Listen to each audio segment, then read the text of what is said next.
Okay, so welcome everyone for this new session of the Journal Club on string theory and other topics. So today we are very happy to have Ivo Sachs, who will speak on the BV theory of point particle. So thanks a lot, Ivo, for accepting to join us, and please start when you are ready. All right. Well, thank you for having me. I hope you can hear me. It's good. Yeah. All right. Okay. Let's start. All right. So it's going to talk about some work that we've been doing for the last few years, and actually some of it is still ongoing. And it was sort of kicked off by the string field theory conference in São Paulo 4 years ago, or so 6 years ago, I think. That was when this whole thing started. And the idea is really to understand some aspects of string field. I mean, that's my motivation anyway, to understand some aspects of string field theory by simplifying the problem. So we go back to this, the point particle, which is, of course, been looked at in much detail, even in the 80s, perhaps even before. But so we had another go at it, and I feel we got a little bit more insight, which I would like to discuss a little bit today. So the points which I would like to discuss are, one of my main motivations is to have manifest background independence of the derivations. So now assuming that you expand around a certain background to construct a theory, that's an advantage which you have in the point particle. And that is, of course, then tightly related to having equations of motions, or nonlinear equations of motion for the background fields. So that these are somehow the initial motivations. Then I will try to discuss something quite recent, which is what you call this vacuum solution. So trying to see if we can actually get something new that we weren't able to discuss before. So that would be these vacuum solutions, which again could be perhaps in some vague sense be related to something one tries to do in the closed string vacuum. So then I will also discuss how to get massive fields, so not just the massless fields, but also massive fields in this formalism. And finally, hopefully, if I get there, I would like to discuss some ongoing work which I'm doing with Eugenia on the Ramond-Ramond sector in the point particle. So this is something very vague, and I'd be curious if perhaps some of it might not be new, but unknown to me, but it'll be interesting to see if you have any comments on this. All right, so let me start, and I'll start with this introduction, just general formalism, just to introduce this, how we do this. So the starting point usually here is that you start with some configuration space, which I denote by F here. And on this can be fields with anti-fields, ghosts, all sorts of things that live on this configuration space. And on this configuration space, you have a vector field, this homological vector field, or the BV vector field. If you have a BV action, then this vector field would be just the anti-bracket of the action with whatever field you want to act on. But we don't necessarily need to assume that we have an action. You can have a BV vector field without having an action. So I just write it in that case, I just write it like this. Some odd vector field that squares to 0. And phi is the collection of fields. The phi I is the collection of fields, anti-fields, and whatever may be there, some graded space. And so this is this vector field here. This is this homological vector field. And then I will say, if you have a critical point of this vector field, so where it actually vanishes as a vector field, that would be what we usually refer to the classical solutions, or some background solutions. So if you have an action, then V of some phi 0 equals 0 means that ds at phi 0 should be equal to 0. And so it's a critical point of the action if you have an action. So let me see, are there any comments here already, or perhaps confusions that are created before we go on? No? Okay, so that I think is fairly general without assuming too much structure other than just having a BV formulation. Now, then what we can do once we have a critical point, phi 0, we can expand that vector field around that point. And so this would be the 0th order term, which actually be 0 because of the statement above. And then you have a linearization. So you expand it around that point, phi 0 in the tangent space. So you get first order terms, second order terms, and higher order terms. And as a vector field, you expand it around that point. So then these expansion coefficients, which we which we'll get by expanding it to higher orders, just simply because the homological vector field squares to 0, they have to satisfy some structure. This is this L infinity structure, which we hear a lot about these days, but we won't have any use for it here. It's just as an aside. I'm actually going to focus more on this first term. So let's again go first to the critical point. So I take this first term in the expansion. So then that defines a linear map on the tangent space. So if I take a tangent space around this point, and then this defines a linear map from this tangent space, let me write as T phi 0 to itself.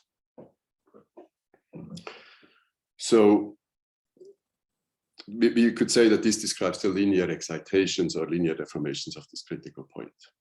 And so this object is going to be the object of focus. So what I'm going to do actually in this talk, I'm going to consider this object, but not only at the critical point. I can, of course, take this vector field at any point and expand it around any point. In that case, the first term will not be 0, but I can do that. And whenever I do that, the first order term here will define some linear map on the tangent space.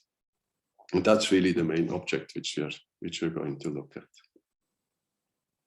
So as I said, so this is some linear map. Of course, in string field theory is well known, especially around say the vacuum. Then there will be some related to BRST charge, and I will describe that now. So that's perhaps the comment which I'm going to make here. Maybe I'll go so a little bit like this. So the point particle theory which we're going to use, and the same is true for the string, of course, they realizes this structure, this general structure here, which we just described, with the help of some associative algebra, which is given to you. So there is some extra structure for the point particle for the string, which is given to you by the BRST quantization of the word line, or if you do string theory, by the BRST quantization of the worldsheet. And so that provides you with some generators. This here, the momentum operator, there's the C ghost, B ghost, and some fermions. You're always going to be talking about the super particle here, never the bosonic. And so the super ghost. So these are some operators that act in some vector space. So this is the connection to the BRST quantization. So we assume that we just take this to be a base. So we assume that there's a basis of this algebra, of associative algebra, which is generated by all of these objects that we are given from the BRST quantization. And then we have some coefficients, some expansion coefficients. So I take some element phi, I write phi as being some phi I, EI, and EI is this basis. And then this phi I think of them as background fields. So, of course, we know, well, we have, for instance, in string theory, we have something like a G mu dx, and so this would be the background field, and these are generators in the worldsheet theory. So now, how is this omega? So this is the BRST charge which we get from quantization of word line or worldsheet. How is it related to this homological vector field, or this PV vector field which I described above? Simply in this way. So we can simply define my VI contracted with a basis element EI as a function of the background field by simply the commutator, or the anti-commutator to be precise, of this omega with itself. So that clearly defines a homological vector field simply because the Jacobi identity is this squares to 0. This thing squares to 0. It acts on phi through the intermediary of the omega phi. And so omega somehow carries the information about the background fields. Here, sorry, I hated that.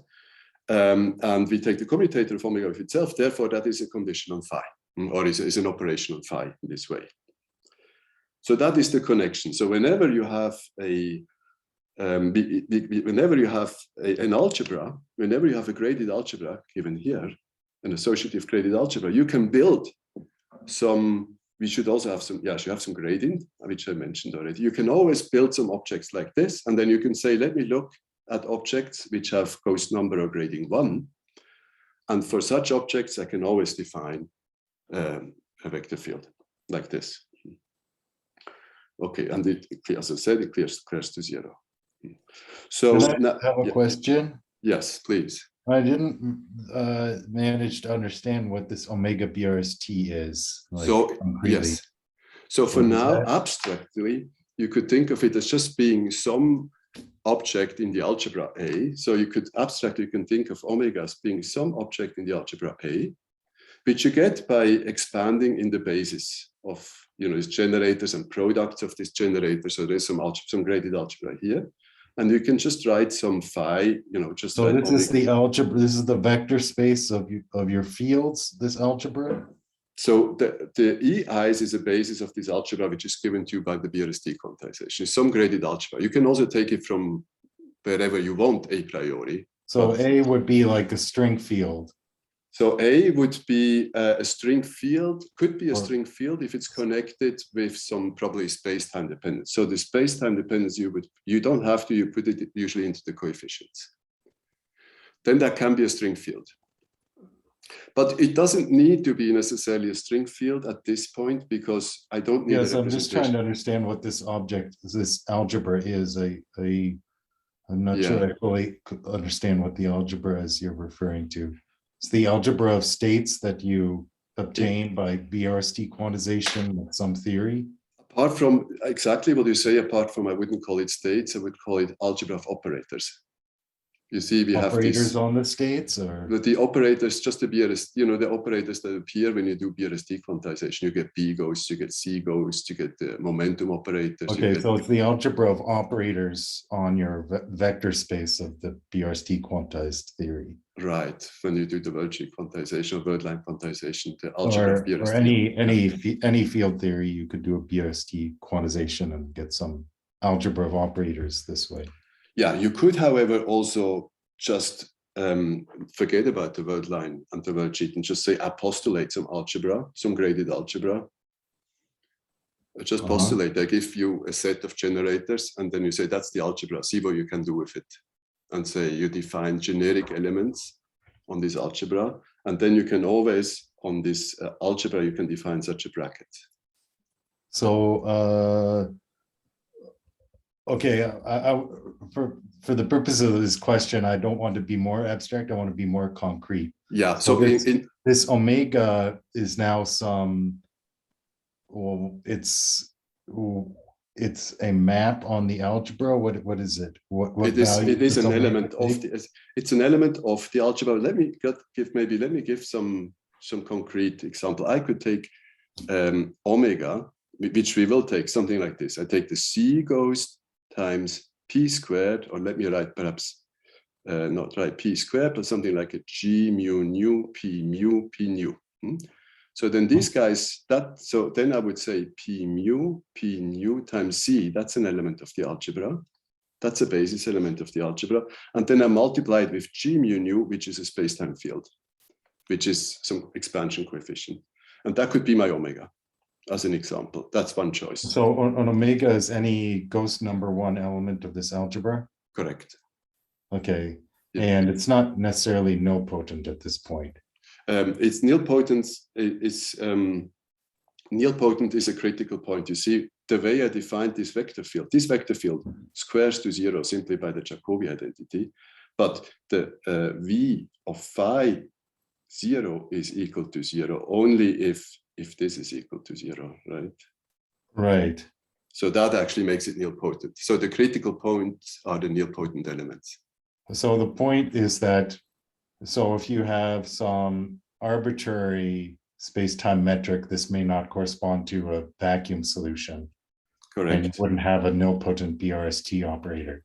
Exactly. You could still write something that you could call Q, which in a conformal background would square to 0. Correct. But otherwise, it's just some ghost number one operator that you're writing down, which is not nilpotent. Exactly that. Yeah, it's exactly that. And okay. So thank you for that question. It was I think it's something which is very easily confused. So thank you. And that's also actually adding to your question. That's why the point particle is easy here, because we can do this construction omega phi anywhere. We don't need to assume a conformal background in order to construct such an object. Whereas in string theory, of course, you need some CFT to build typically the BRST charge, whereas here we don't need to assume it simply because we don't have this extra condition you have in the worldsheet. Well, in string theory, you could still write down some Q that is not nilpotent.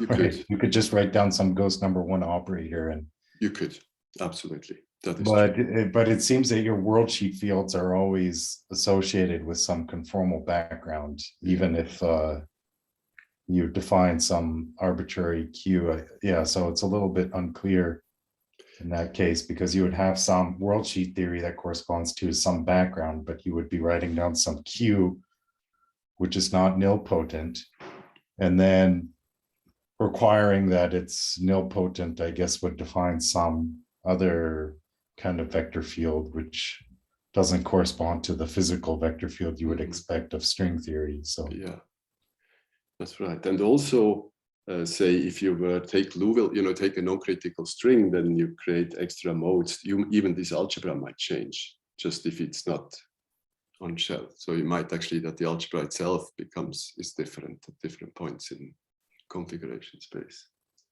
if it's no longer a CFT. So that's the main simplification which we have on the point particle, that we don't need to worry about these issues which you just described. All right.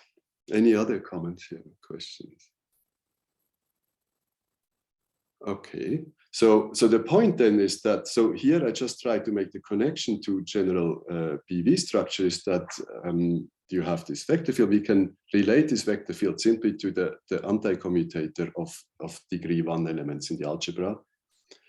And the theory is on shell, so that means I have a critical point when this is actually equal to 0.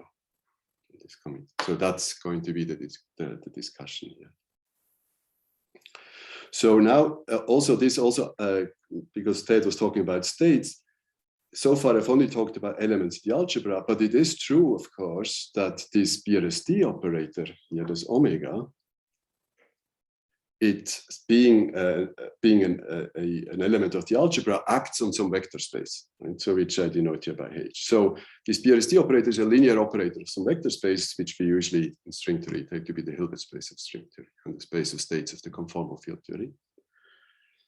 And so there is a correspondence between these infinitesimal deformations of the field configurations around phi 0 and elements in this vector space. So it's a surjective map. So let me describe it quickly. So let me first, before I describe it, let me go up again here. So what I'm saying is I have this tangent space, say at the critical point, and then I can consider small fluctuations, small variations of the configurations around this point, and I want to map them somehow to some elements in H, in some states, some physical states. And this we can do again in this construction, and let me show you how it works. It's something I learned from a paper by Yuang and Siegel for n equal 2 point particle. I'll describe that shortly. Is what you do is you take some state, so I take a variation, I take my BRST operator and I vary it. I do a small variation. So I take omega phi 0 plus small vary phi. So then this object, with this object, I act on some reference state in H. In string theory, we know that too. We take the SL2 vacuum, but here it's not going to be an SL2 vacuum because we don't have an SL2 vacuum. But some reference state which I have to specify, and I act with a variation of the BRST operator on some reference state, and that defines a state in the Hilbert space. Since it must be, because this is a state in the vector space, and then acting with a linear operator, and it gives you some other state. So it turns out this is a surjective map. So to every state in a suitably chosen vector space, you can then always find a phi that does that job. And so you can generate that the relevant space of states by doing through this operator. So that's the analog of what in string theory we do with the vertex operators. With the vertex operator, we take a vertex operator, act in the SL2 vacuum, we get a state. Here we don't have vertex operators, but what we do have is we have this object, and we can act with this object on the suitable reference state, and we get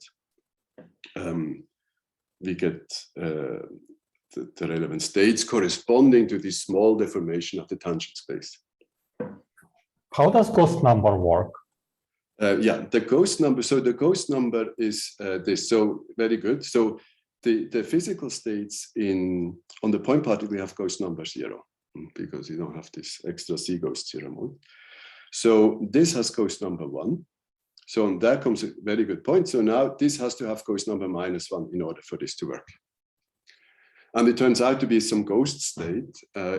We will see shortly examples. So in Yamir's theory, it's the Yamir's ghost, for instance. So we will see it. So it's some ghost state. This reference state is some ghost number -1, degree minus ghost number -1 state. Did I answer that? Yes, I see. Thank you. Wonderful.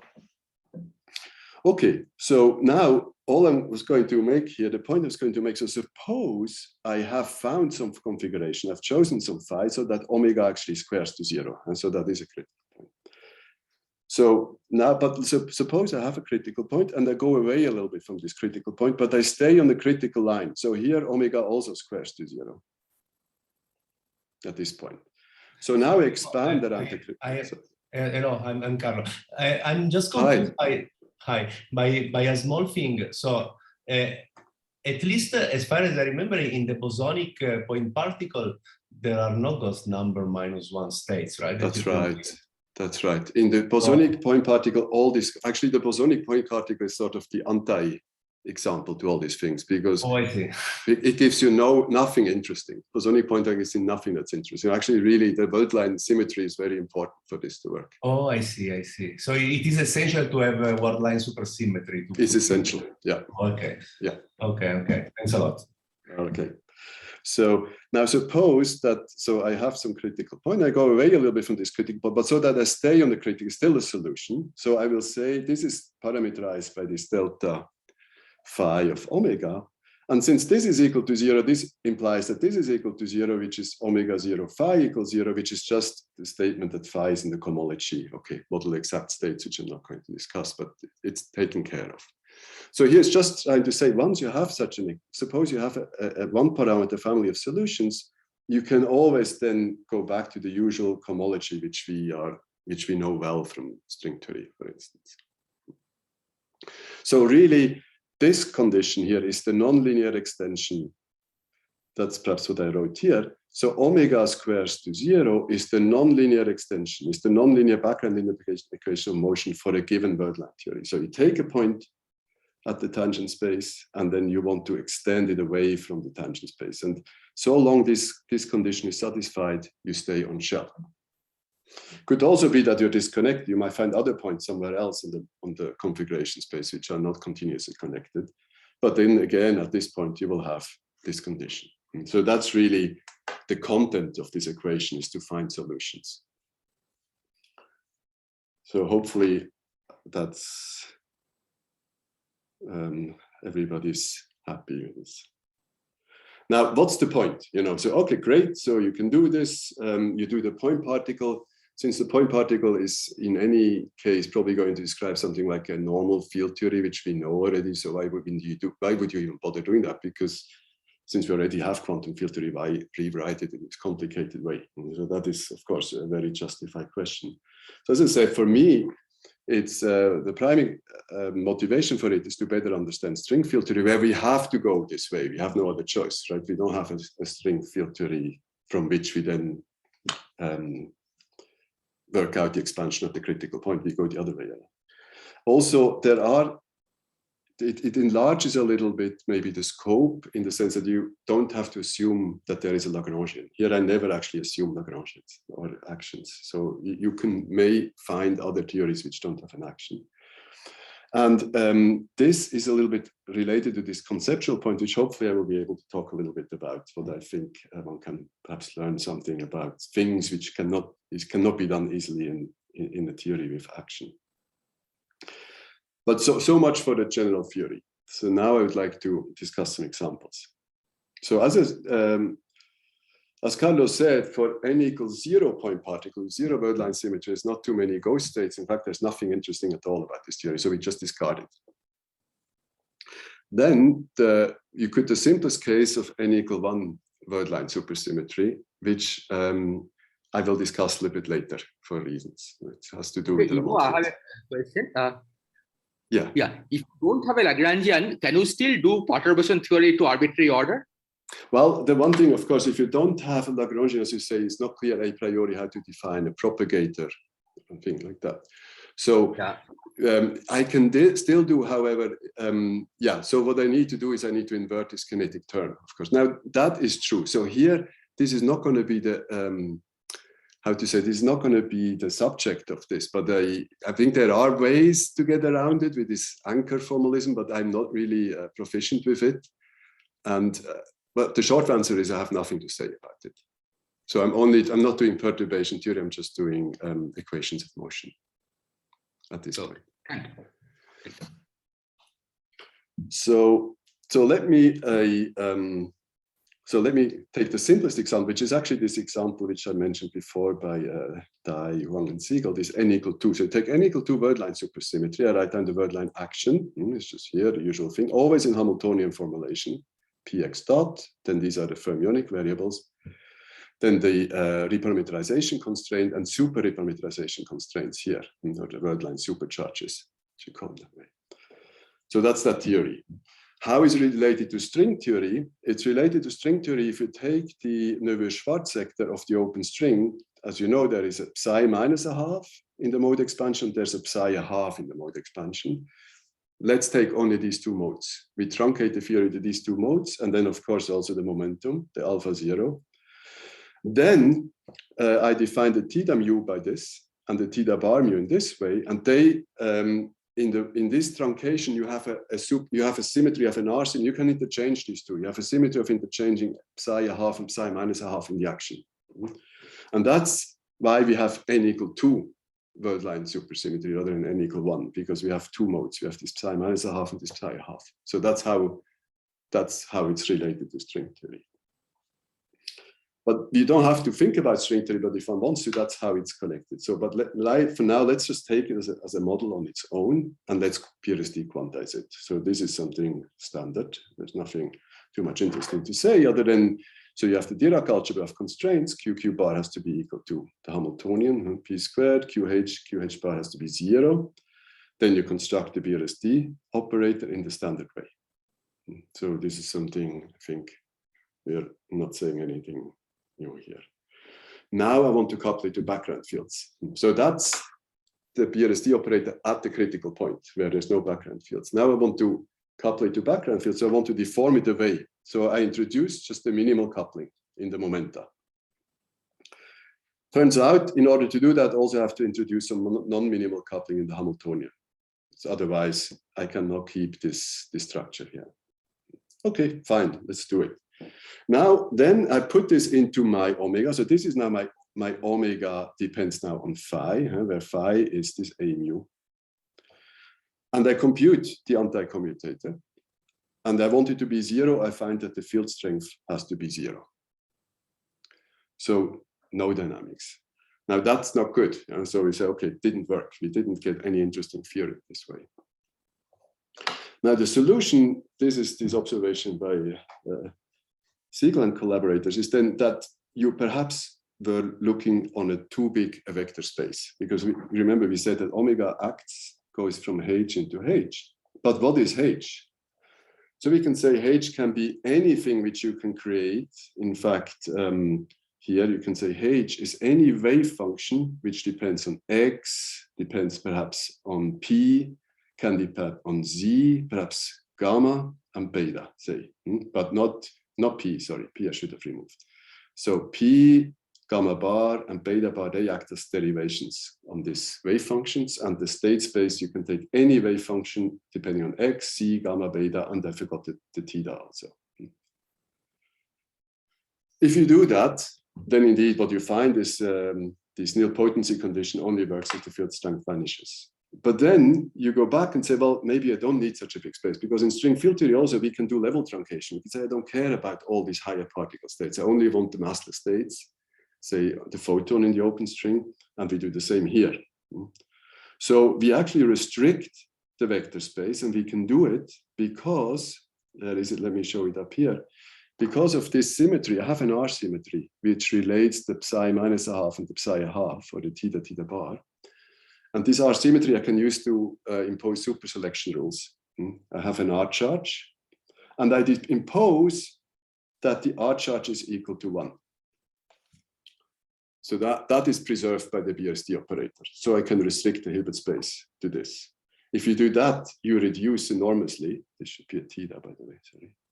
You reduce enormously the space of wave functions. You get something which is linear in theta. You get C beta, beta ghost, and so on. Plus anti-fields, which not so interesting at the moment.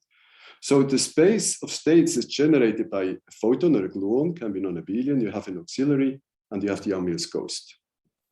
By the way, this is going to play the role of this reference state, which I mentioned before, but we'll see shortly.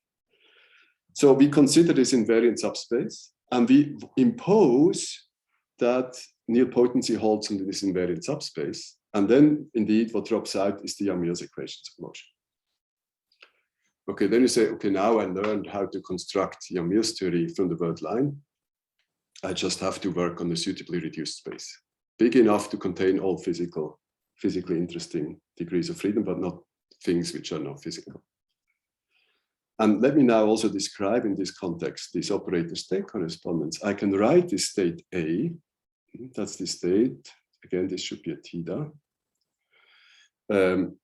Photon, auxiliary, I can write with acting with this delta A on the beta ghost. So simply I write here, it's very simple calculation. It's gamma bar, theta mu, that's the delta omega, is gamma bar, theta mu, A mu, and you act on the state beta. The gamma bar gets rid of the beta, and what you're left is A mu, theta mu. So that's how this works. So you can make this connection. You can connect these background fields to the tangent space, which are the physical degrees of freedom. So that's important. Now, let me see, are there any comments here or questions? Okay, so that was the first example. Now, what I'm going to do in this talk, I'm going to go, I really used this, this spinning word line as somehow a machine to produce algebras with graded algebras on which I can build some BRST operators or some nilpotent elements, hopefully. But I don't necessarily need to stick to the word line. So I can take my algebra, I can start to expand it, add extra generators. So long the algebra closes, I can play this game. So I don't necessarily need to stay with the word line. So here, that's something which we do is we add two more generators, two fermionic generators and two bosonic generators. Now, again, in string theory, something we know very well. You know, we have this would be something like perhaps the psi3 half in string theory. And this would be the bosonic oscillators, the alpha mus, which we know.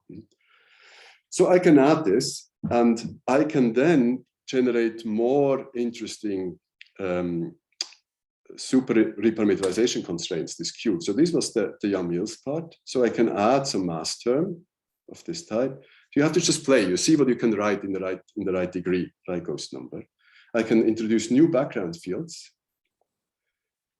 And again, I have to simply solve the nilpotency constraint. You'll find if you try to do that the Hamiltonian contains a lot of non-minimal couplings of sorts like this, but it's just what you produce. You work, it's sort of mechanical. And the tricky equation usually is not so much the QQ bar equal H. That one is usually okay. The difficult equations is usually something like QH equals 0. This part of the Dirac algebra. And again, you have to find the suitable space in which it has to be satisfied.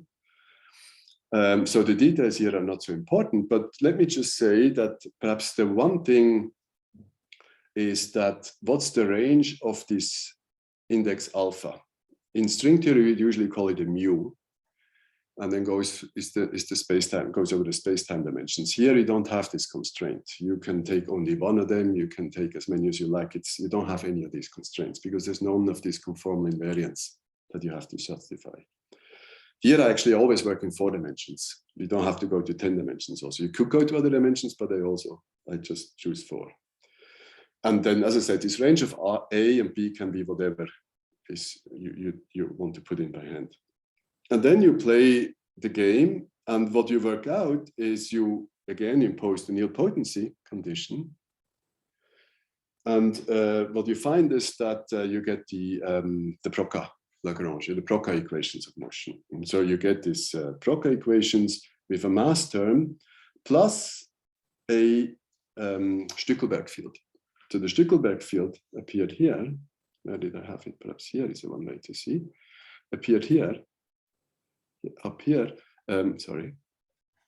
It's just something you can write down in the supercharge, so why not? It's a field that you can introduce. Let's introduce it. And it's a background field that is in this configuration space that parameterizes some elements of this graded algebra. So you introduce it as a coordinate. And it looks here like, you see, if you look at this term, you have this m psi. Psi is a fermion. This is also fermion. Here you have the bosonic oscillator, and we kind of shift the bosonic oscillator by a field. It's like a shift of the momentum by a field. So that gives you the Procca equation of motion with the Stückelberg decomposition. So that would be an example of a massive state, how to create massive states in this theory. So you have to add extra generators. You could also, of course, perhaps you'd say might be easier to just replace the reparameterization constraints E times P squared by P squared plus M squared. And now we enforce this condition rather than P squared equal to 0. However, that turns out to be not enough, because then if you just do that, because this M squared commutes with anything, is a number, so then HQ condition will not imply the equations of motion.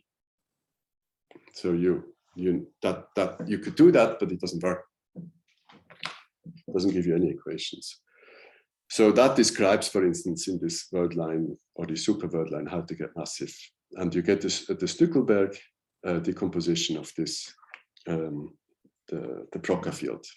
For me, the Stückelberg was always a bit sort of artificial, but so I found it quite pleasing that it somehow has a natural place, it seems, in this BV formulation. So you have here the massive vector field, it's here. Then you have the Stückelberg field, you have these are anti-fields here, you have the ghost. And then you have some auxiliary fields. Now, if you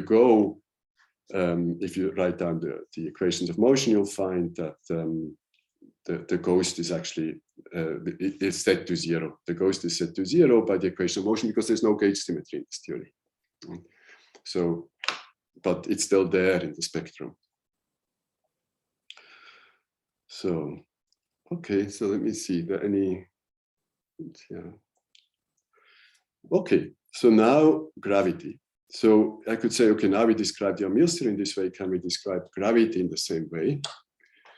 You can, but you again have to enlarge your algebra. If you just take the algebra that was given to us by the word line, BRST quantization of the word line with n equal to supersymmetry, you get your Mills field, but you don't get gravitons. So you have to enlarge a little bit the algebra. And one way to do that is you take the word line with n equal 4 supersymmetry. And again, there's an easy way from once you learned already string theory, all these things come somehow natural, because in string theory, what we do is we have the psi minus a half, but we also have the right mover, right? We're now in the closed string. We have the psi theta minus. So you get now 2 thetas rather than 1, and the complex conjugates. The same with the ghosts. So from that point of view, it's quite natural. So it's again some level truncation of string theory. Now, in string theory, of course, we know that level truncation is not consistent. Here it is consistent. In string theory, it's not, because the OPE doesn't preserve the level. But here we don't have OPE, we just have multiplication of operators. So we don't have this problem. So this has to do with the way the OPE works differently. Anyway, so then maybe here I'll just describe the spectrum quickly. So that's the Hilbert space is spanned by this function, wave function of x, theta, c, gamma, and beta, but not, so p, gamma bar, beta bar, and theta bar act as derivatives on this wave function. So this is the general state. Here is the graviton, here is the trace. Here is an auxiliary field, which is a divergence of the graviton in the cohomology, and here is the diffeomorphism ghost, plus anti-fields, which I leave out. We don't need them. So that's the vector space on which this BRST operator has to act. And then the BRST operator is again sort of simple. You take the construction is natural, just this pi mu, you insert a spin connection as an extra deformation. And now, again, you impose that omega should square to 0 on that Hilbert space, which I defined here. Again, you will find there is some non-minimal couplings in the Hamiltonian, which you have to introduce, which is fine. There is some scalar field which you can introduce a priori. And again, you impose this condition, which means critical point. And you find either you can set f equals 0, that's one possibility, in which case you get the vacuum Einstein equations. Or the other possibility is you set f to be a constant. These are the only two solutions, in which case you get the Einstein equations with a cosmological constant. The cosmological constant can be positive, 0, or negative. You don't have this condition of it being negative in this theory. You could extend this to, you can enlarge a little bit the space H to include more fields. In addition to the, say, the graviton, etc., I can introduce Kalb-Ramond fields and also dilaton by making this space a little bit bigger. That's consistent. And if you do that, you play the same game. Again, you find the string theory effective action for the massless fields in the Lewis-Schwarz sector. So you get the Wright equations for the Kalb-Ramond fields, for the dilaton, and for the graviton, with the only difference, I mean, the nonlinear equations. You get the nonlinear equations in the alpha prime limit, so to say, and alpha prime goes to 0. With the only difference that you don't have any constraints on the cosmological constant. So the cosmological constant can be anything unless if you introduce a B mu nu field. The moment you allow for the Kalb-Ramond field, the cosmological constant is forced to 0. So that is something, a choice you can make in this theory. You want the B mu nu field, then the cosmological constant cannot be there. If it's not in the spectrum, it can be there. So again, all of this, I would say, is nice, but it's not really, we didn't get any revolutions here. So it's nice to see that the point particle somehow can reproduce many aspects of string theory. We don't really have to go to string theory and take alpha prime limit. We might as well done the limit at the very beginning, and we get the same equations. But it's not something we have known. So we don't really get the Einstein equation, of course. We get something that we are familiar with. Now, here I would like to make a sort of more speculative ansatz of, can I do something which I couldn't have done with the Einstein theory? And that's what I call this vacuum solution. It's a work that we just finished with Daniel Bockisch. So what I'm going to do the following thing. So this is sort of, maybe could be controversial, I don't know. I rewrite the BRST charge, which we discussed now all along. It's like this, remember, G mu nu P squared with the C ghost, and then you get the supercharge. Supercharge is here gamma, theta bar, and so on. The only thing I've done is I've introduced, I went to tangent space indices. So I said, I introduced the Vierbein here and here. So I combine this, and then I use tangent space indices for the non-coordinate indices for the theta. Fine. So now this is just a way to eliminate an explicit dependence on the metric. So this is about background independence. You see, so I don't want to put the Minkowski metric here. I mean, of course, I can put the Minkowski metric here, but that is choosing a background. And in this theory, I would like to go away from this choice. So then what I can do is, so far I've not done anything but rewritten the BRST charge in a certain metric background, and now I set it to 0. So what I do is I just set the Vierbein here to 0, and this G mu nu I also set to 0 by fiat. We have to discuss at some point what that actually means, and let me come back to this a little bit later, but we can mathematically, I think we can do it. So let me set EA mu equal to 0, and let me also set this spin connection to 0. So then I want to see what's left. What's left of my BRST operator is just this very last term, only this term. And that's all that's left. And that's really, I would say, the background independent content of the point particle. Is here, if I switch off all the backgrounds, I still have a BRST operator. Now, you could argue it's sort of artificial, because if you have no backgrounds, actually reparameterization invariance will not give you any nice Noether charges, and therefore there's no need for the structure constants which enter in this term of the BRST charge. But if I think of it as a limit of something, then perhaps it's meaningful. Anyway, let's just take it. So I take this to be my background charge, and it squares to 0 clearly, and I call that the vacuum solution, no metric. So then I could say, okay, good, mathematically I can do it. Let me see what is the cohomology at this point. Again, now I have no metric indices left. So I've gotten rid of all it because I work in tangent, in non-coordinate. So I have no metric left.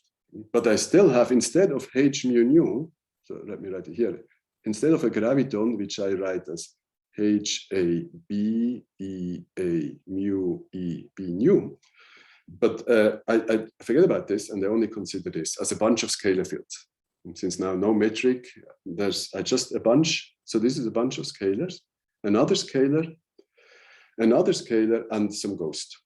And I can see what is the condition for this to be in the cohomology. And turns out to be the Q0, which is just the beta, the B gamma gamma bar terms, annihilates all of these states. And apart from this VA is actually set to 0 in the cohomology. But other than that, you have no obstructions. So any of these states are in the cohomology. Now, states, I perhaps shouldn't call them states, because there's no time, there's nothing, right? But there are just deformations of my BRST charge. In fact, when I say the deformation of my BRST charge, I haven't proven that yet. I've only said there are things on which the BRST operator can act. But it turns out, again, you can relate them to deformations of Q. So remember, delta Q is sort of Q of delta phi. So I change the field. And that's this delta Q. And here, these are the variations. So I take variations. So instead of taking EA equals 0 and omega ABC equals 0, I take them to be small variations away from 0. So I'm here, no metric. But I can still consider deformations. Now, what is EA? EA is some algebra valued function, right? It can be a function. It takes value in the algebra here. But other than that, I don't have to specify. And as I said, the cohomology doesn't put any, the Q cohomology doesn't put any restrictions on it. It can be anything. So at the linearized level, any of these deformations are good deformations. They don't necessarily describe metric, because unless this is an EA mu, in which case it's a vector field, right? It doesn't induce any metric. So at the linearized order, this is the deformation. So there is this point in configuration space where I have these deformations. Then I want to ask, what about the nonlinear equations? So remember, today's talk is all about nonlinear equations. So I want omega squared equals 0 on this vector space. So I want omega squared equals 0 on this vector space, and I want to ask what sort of conditions are they. But before I do that, let me perhaps also try to understand what are these deformations even. So I have said these states up here, I get them by acting with delta omega on some reference state. And the reference state in this case is given here. This is an element of the algebra. And this is some function which I would like to call the wave function of the word line. So this tells you where the word line is, in space-time, but not space-time, in space, because there's no time. Yeah, and it may be localized, say, somewhere. And on this wave function, I can excite this ground state. I can excite by acting with delta omega on this state, and that creates all this stuff on the top of the screen. Okay, so these are the linearized excitations. Now I want to ask, can I go away? Can I go away from the linear? Can I go somewhere else here? So I ask, I impose nilpotency for these type of deformations. And what you find very quickly is that the torsion has to vanish. Now the torsion is defined here as being the commutator of EA with EB plus these terms with the spin connection. Well, I shouldn't call them spin connection, of course. These are just, matrix matrices depending on x, and this is also a function. These are functions with indices. So if they commute, so suppose these are functions, then they vanish, that the commutator vanishes, then this has to vanish. But since I've already assumed that omega A, B, C is antisymmetric in B is C, this tells me on top of it has to be symmetric in A and B, so that kills it. So if EA is a function, so that, you know, commutative algebra functions, then this tells me that also omega ABC has to be 0. But it's a quadratic constraint. You see, at linear order, everything is fine, but at second order, you have a linearization instability. So you cannot get away from this point. You're stuck at the tangent space. You cannot extend it away from the tangent space. It doesn't allow it. Unless this is not 0. But when is this not 0? When it's a Lie bracket, so you need a vector field. So if you say, well, EA is actually a vector field, so I write EA mu, D mu, now is not 0, then I can solve this. Then I can solve this, this equation, omega squared equal to 0. But of course, the moment I introduce a vector field, I introduce a metric, because I have already the killing form on the algebra, which is this. Contracting it with this vector field, I get a metric. So the moment I allow for a vector field as part of these deformations, I produce a metric. So the only way to go away from this point, from this vacuum point, I claim, although only way is a bit strong statement, because I didn't really scan the full space of deformations. Maybe there are more deformations which we haven't taken into account. So, but within our ansatz, the only way to get away from this point is to produce a metric. So that is perhaps, so what I want to say is, if you want to go, there's only one way to get away, and that is you produce a metric space. So I thought that was something that would be difficult to discuss in Einstein theory. But in this PRST description seems works for some reason. Now, of course, there's a lot I think one can criticize about this, but that was just an attempt to do something going beyond action. Let me also try to give a physical interpretation of what we've done here. This is hopefully more or less correct. So for this, I go back to, see how my timing is fine. My wave function at the generic point, the graviton, then auxiliary field and diffeomorphism goes. And I impose Q psi equals 0. Q psi equals 0 involves, among other things, gamma, Q bar, and psi equals 0, right? That's part of the thing.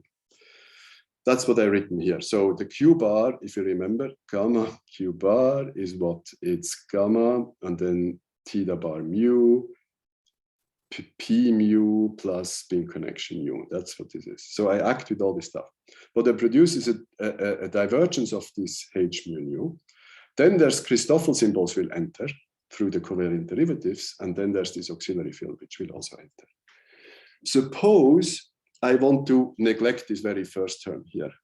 I could say, well, if the derivatives of H mu are much smaller than Christoffel symbol times H, so that's like saying somehow the frequency is much smaller than the amplitude of the background field. So this is a, you see, this is a condition on the state here, this state up here, whereas this enters through the background field, the Christoffel symbol. So somehow I say, nowadays people like to think of classical fields as being condensates of quantum excitation. So if you could say the occupation number is huge, so that actually this term is much bigger than this term, then I could perhaps neglect this term. So that's something one could say.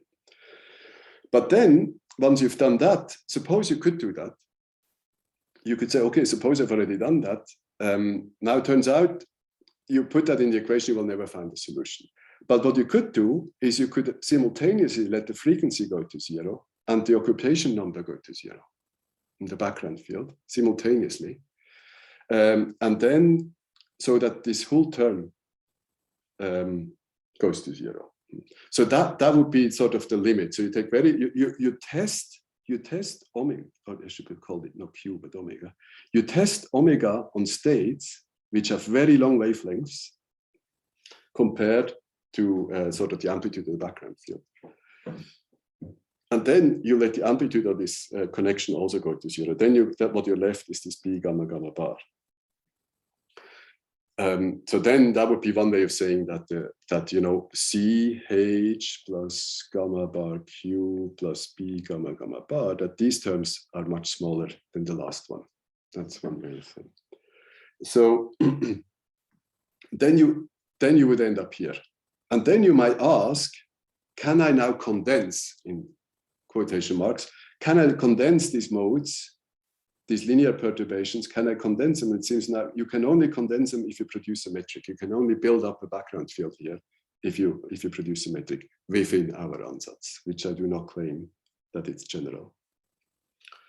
So this was just as an example of something which I thought would be nice, which you can do with this word line, which perhaps probably in string one could try something similar, but would be much harder, of course. So that is how much I wanted to say about gravity. Are there any comments here or questions? All right, okay. So then I come to the last part, which is about Ramond-Ramond fields. So this is very sort of in preparation, not in preparation, in work. So I'm not sure, I might say things here which are incorrect, but I hope not. So I would like to see, can I somehow implement Ramond-Ramond fields also in this formalism? And more importantly, can I couple them as background fields? That would be nice, of course. Now, you see, at the moment I'm working in some RNS formulation. So again, in see how they go, I go now back to this n=1 word line, so it's minimal supersymmetry, and there is the BLSD charge, Cp squared, and we have this psi mu, which I should have called theta mu, but here this psi mu is the same as theta mu. And then B gamma squared. So this thing, a state in this BLSD theory is some phi is some Weil spinor times some state alpha, on which these word line fermions act as gamma matrices, just like in open string theory, in the Ramond sector of string theory. Yeah, they're open. So exactly complete analogy. However, in string theory, there's something we can do, which is very important, I think, is we have spin fields, and we can actually create this state out of the vacuum with the help of spin fields, which we can construct because we can bosonize fermions, the word line fermions. Now, on the one-dimensional word line, there's no way to bosonize. I mean, there's no bosonization, so I cannot do this. However, I would like to propose an alternative. This is work together with Virginia Boffo in Prague. I would like to propose an alternative, which is perhaps a little bit ad hoc, and is inspired by old papers, Sorokin and his collaborators, and also the Berkowitz's pure spinor approach. So we read these papers and try to somehow see, can we learn something useful for this word line? So, and what came out of this exercise is we propose to introduce pairs, a lambda and a theta alpha, which satisfy some commutation. So this is an even, this is Grassmann even, and this is odd. And we impose that the commutator, not the anti-commutator, but the commutator of lambda alpha with theta beta is equal to delta alpha beta. Now, that doesn't work because, first of all, this is even, this is odd, so this is even, this is odd, so it has to be odd. So we introduce an additional operator, we just call it a shift. An operator that shifts the degree mod 2. Otherwise, it's not further defined.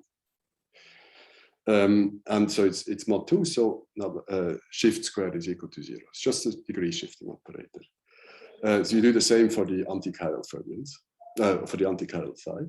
Now, the important thing, if you try to do that, immediately you notice this operator, the shift operator, it cannot commute or anti-commute with theta alpha. Theta. So you might say, okay, it's just some shift operator, we can move it across. But if you try to do that, you immediately run into inconsistency because you say, if this is equal to that, you act with this lambda on it, which is a commutative variable, you will find that delta alpha beta is equal to minus delta alpha beta. So you're immediately dead. So we give it up.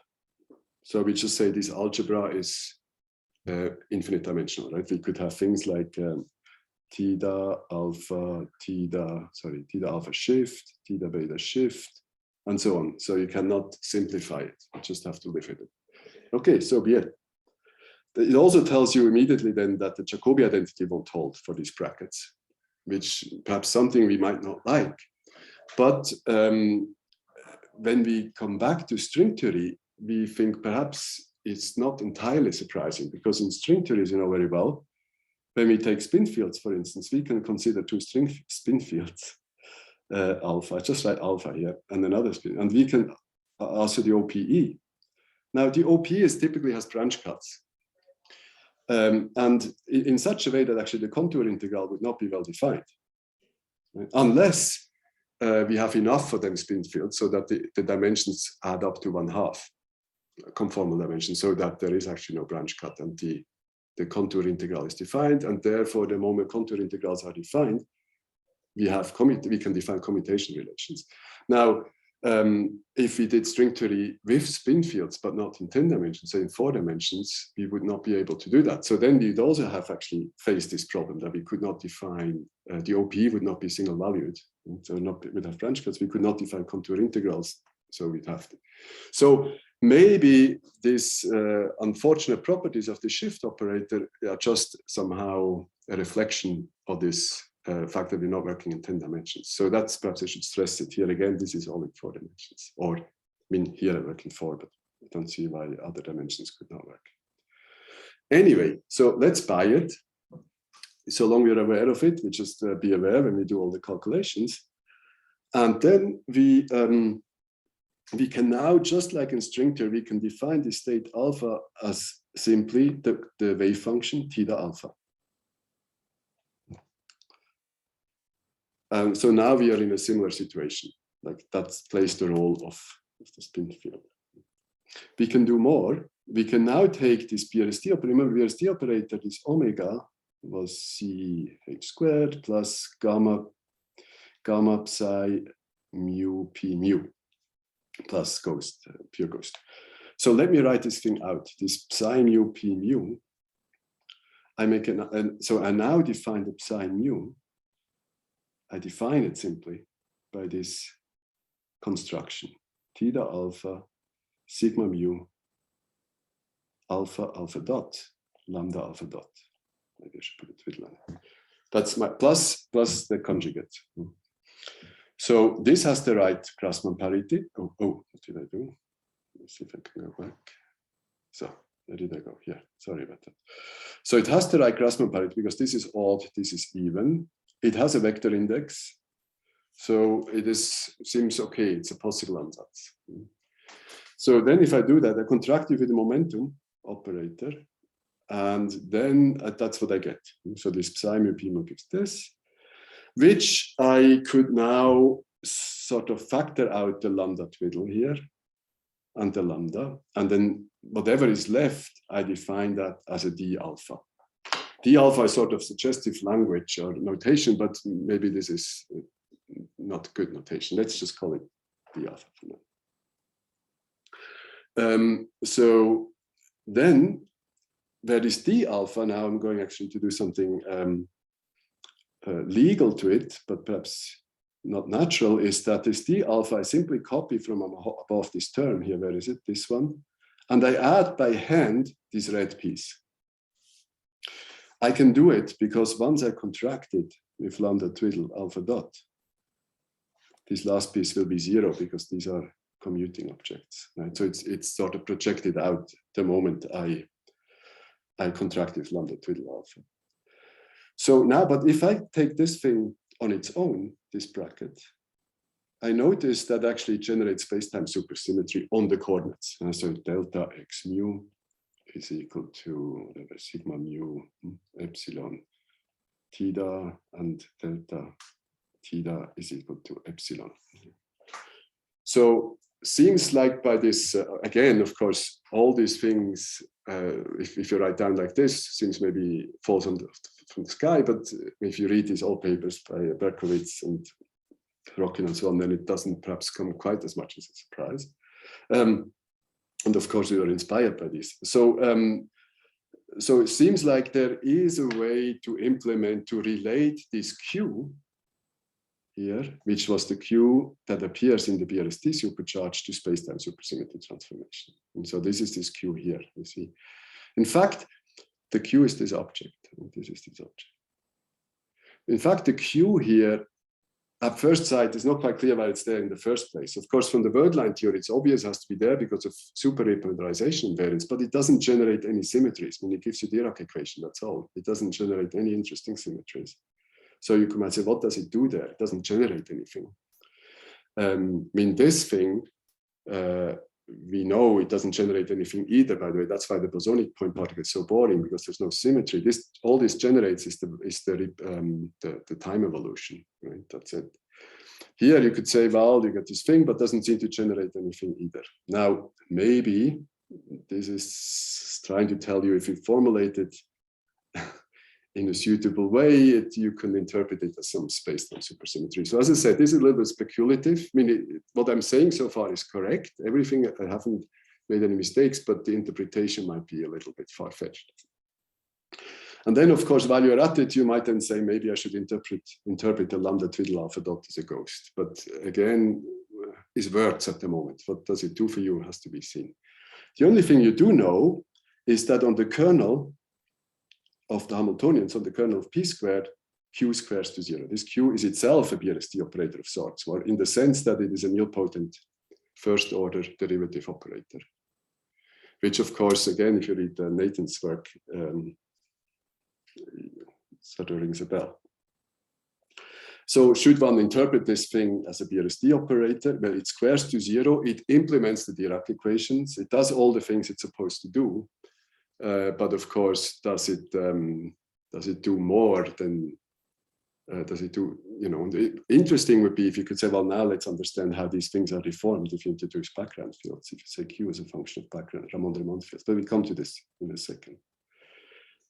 So at the moment, just as I said, this construction is indeed equal for, and we do not start with the Green-Schwarz action, we start with the RNS action, so to say. But of course, the moment you do this trick here, where you introduce this sort of resolution of the word line fermion, you lose the connection with the RNS word line, because this doesn't derive from a word line action. So it is, maybe secretly you do some sort of Green-Schwarz, I don't know, possibly. So, but that at that level, for the n equal 1 Ramond sector, it works. You can create, you have something like an analog of spin fields, and everything seems consistent. You might then ask, can we also do Ramond in this way?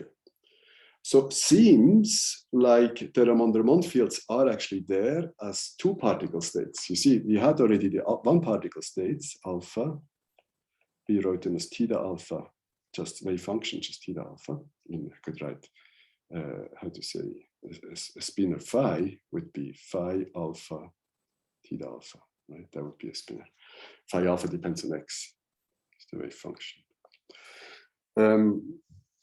So where was I? So now you could say, let's consider two particle states like these here, theta alpha dot, theta beta dot. And I have to put these guys also, I have no choice by consistency.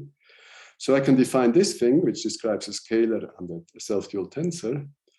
And I can describe this thing, which describes a vector from the representation theory of SL2.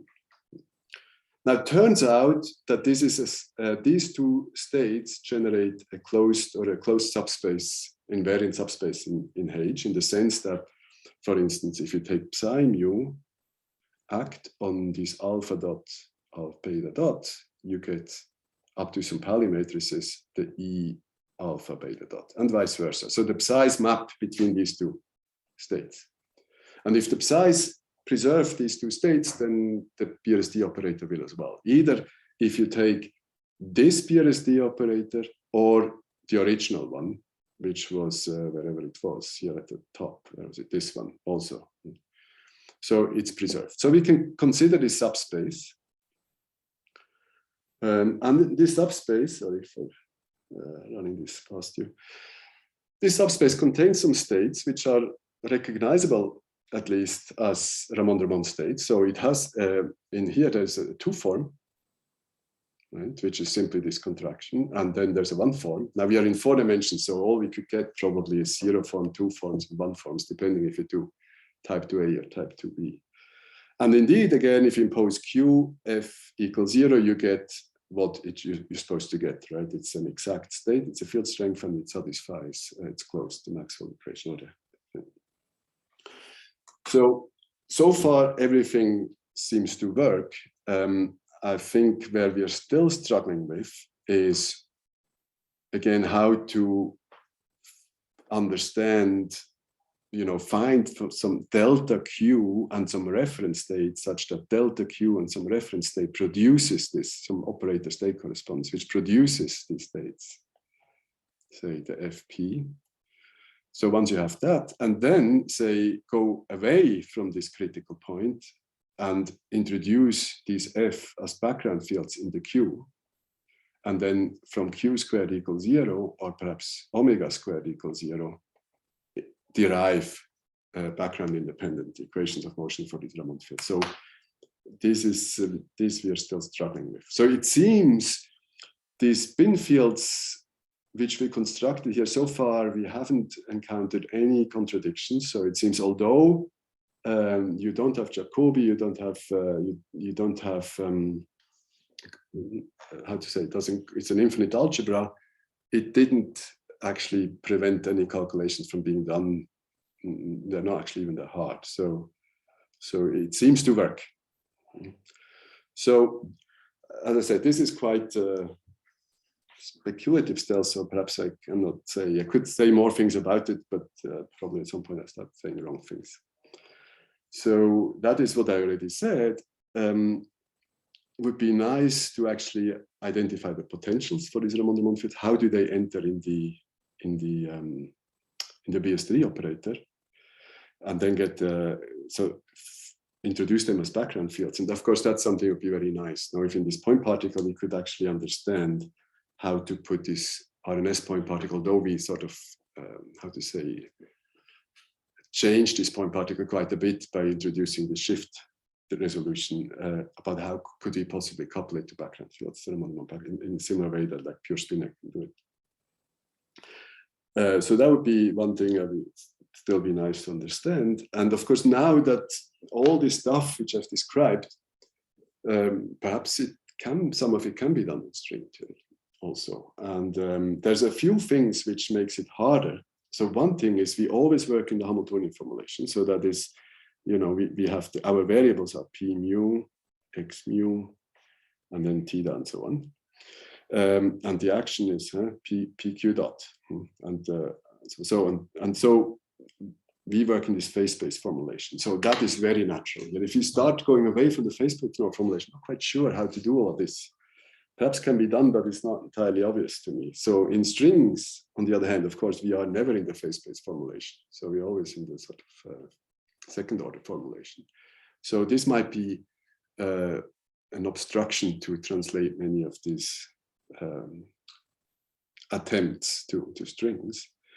However, there is one string theory, as you know, which is formulated in phase space, which is the ambi-twistor string. And ambi-twistor string, of course, is very close to the point. In fact, if it is a point particle, but it's nevertheless a worldsheet theory, but it is constructed in phase space. So that might be sort of perhaps the simplest way to explore extensions of what I described today to worldsheet theories.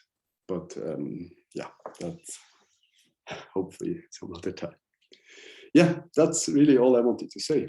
Thank you for listening. Thanks a lot, Ivo, for the very interesting talks. So now we can move to questions. I think Nathan as well. Can I ask a question? I don't know if I Please. should. So I didn't understand the motivation for having lambda and theta be conjugates to each other. What was the motivation for that? Oh, it's really because we wanted, you see that the motivation was really, where is it here?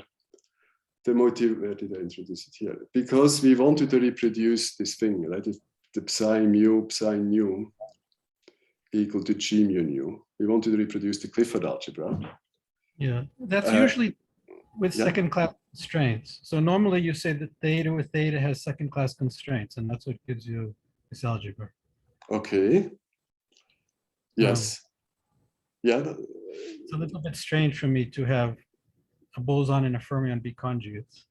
Unless, if you see, you could do the following. I mean, it is, I agree, it's strange, and I'm not quite sure what to do with it other than just using it as at face hand. But one thing, of course, you could pretend is that, let me write it down here.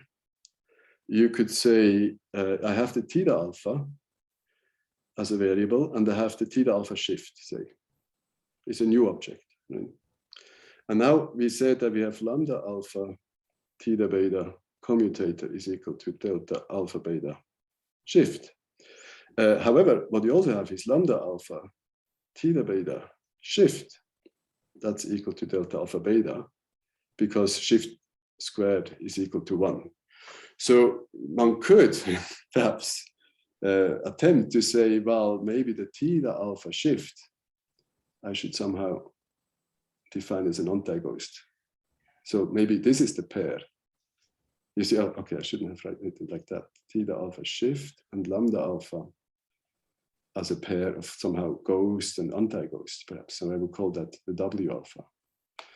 It's a new object in the theory. We cannot reduce it to something we had before, because we don't really know what the shift operator is. We could, I mean, it's probably about equally justifiable to call it W alpha or to know. I don't mind. I mean, I'm questioning. So lambda and theta, you do know what they are, and that's no lambda. I don't know either. You see, I don't know really what lambda is either. Maybe you do in your theory, but I have. I've just called them lambda, but I'm not sure I should.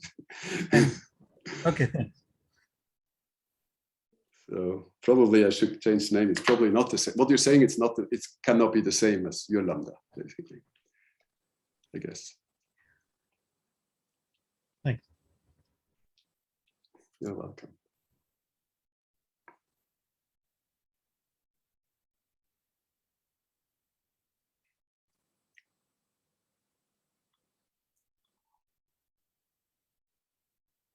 So do we have other questions for Ivo?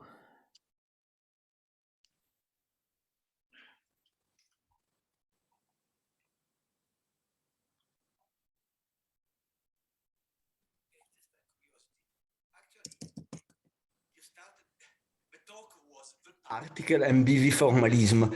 Right. Okay, but you went by farther than the particle, because you get some equations which are not in the particle, some constraints which are not in the particle action, and this because you take out of the blue this BV. You take a particle, you can construct the BV charge, and this is fine. But then the main point is that you have this special state in the game. Mm-hmm. So the question is, the fact that you can get this equation of motion which are not there in the particle is because you have chosen this peculiar state in this peculiar state on which you build everything, or not?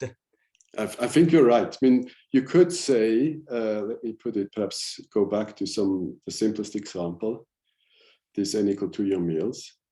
Where is it? All the way up. So, yeah, sorry, I get there.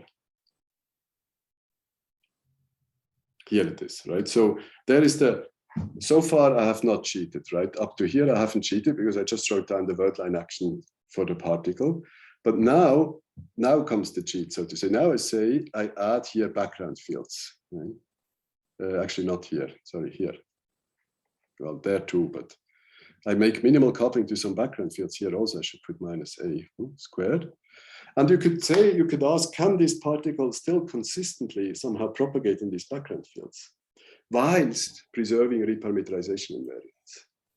And in general, you'll find no, doesn't work. So, and even, so then we say, even if the background field satisfy the Yang-Mills equation, typically it will not work. So what we have to do, and that is, I guess, what you're saying, we have to now start restricting. We have to start saying, we're no longer looking at this word line itself, but we're looking at the the algebra of constraints that are induced by it. So we have this Q and the H and so on. And these, since these constraints have to be acting on some Hilbert space, and then we say, well, let's just reduce this Hilbert space to make it small enough that we get some interesting dynamics.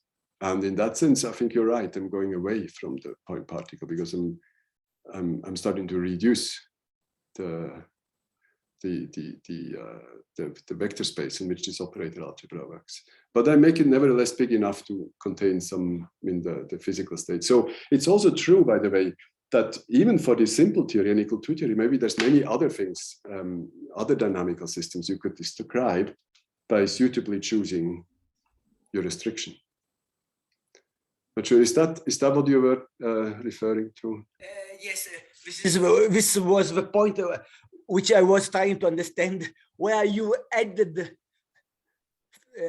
things in order to get more than you have in the particle. Yeah, that's right. So by restricting, yeah. I mean, of course, for the string, you could make the same argument, right? So if I guess for the string, if I want the graviton, the string degree graviton to propagate consistently, it's enough to impose Einstein equations, vacuum Einstein equations. But if I wanted all the massive states to also propagate consistently on this background, you will get more. We know, in fact, you get higher, you get alpha prime corrections, right? You might get more conditions. So here is, I guess, similar. By restricting the Hilbert space, it's like removing, it's like in some sense taking alpha prime limit, although it's a little bit different in the sense that in strings, of course, we have multi-particle states, but we also have the higher modes. So the higher modes in this world line theory, we never have. The only thing which we can throw out in the Hilbert space are these multi-particle states. I think that's... Okay, thanks. You're welcome.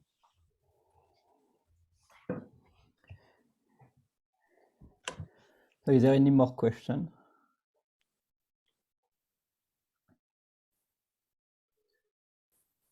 So maybe I have one, Ivo, so maybe it's naive, but for string theory, so you were saying that here one thing which helped was to work in the phase space. Right. Could it be possible to do something in the right cone formulation, because here it's a bit similar? Since you can start with the right cone and reinsert ghost, for example, like Ted did in his paper last year. So let me think. So I suppose I could do, and here I'm guessing, I didn't think about this carefully, but I suppose I could do the Lie cone quantization and then get rid of some of the constraints, right? So I solve explicitly the Hamiltonian constraints, say, and then still be left with, where is it, for instance, where do I write it? Let me just find one place where I have the Hamiltonian here. So here. So I could code in the line cone, get rid of the Hamiltonian constraint, and still be left with simply the cube psi equals 0. Right? So that is probably then closer to what Nathan's approach is, but although it still be in the RNS. So yeah, probably. I didn't think about it, to be honest, but perhaps, yeah. Okay. I mean, in some sense, I do this here, right? I guess secretly, because when we were talking about Ramond-de-Monte fields, when I say that this Q, which I construct, I need to find it. Sorry, very end. Where is it here? Here, this Q squares to 0 on the kernel of H. So here, if I choose to work with this Q, then perhaps I secretly do that already, or at least something equivalent to it. But I'm not entirely sure. Okay, so in principle, this could be a way to start to try to do it for the string theory. Yeah. So I see. Yeah, maybe. Yeah. Okay, but I think that the main obstacle I see to do fully fledged string theory is to even define this omega away from a critical point, for generic background fields, say for generic G mu nu and so on, B mu nu, how to define even this thing. in the usual RNS. This, I think, is the main obstacle. So why? Why?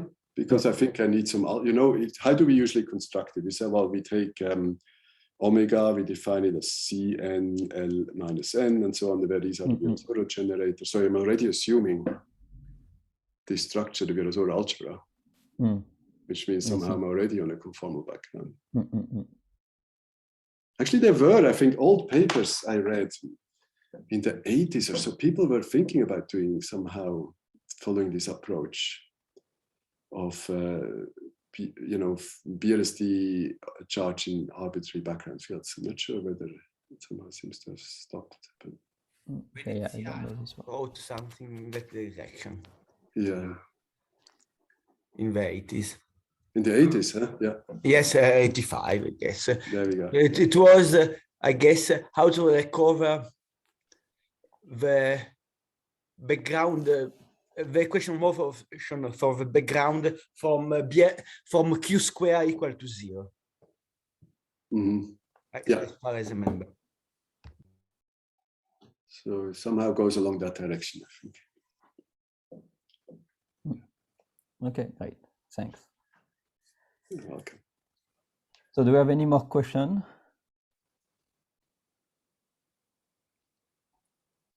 Okay, it seems that we don't have, so we stop the recording.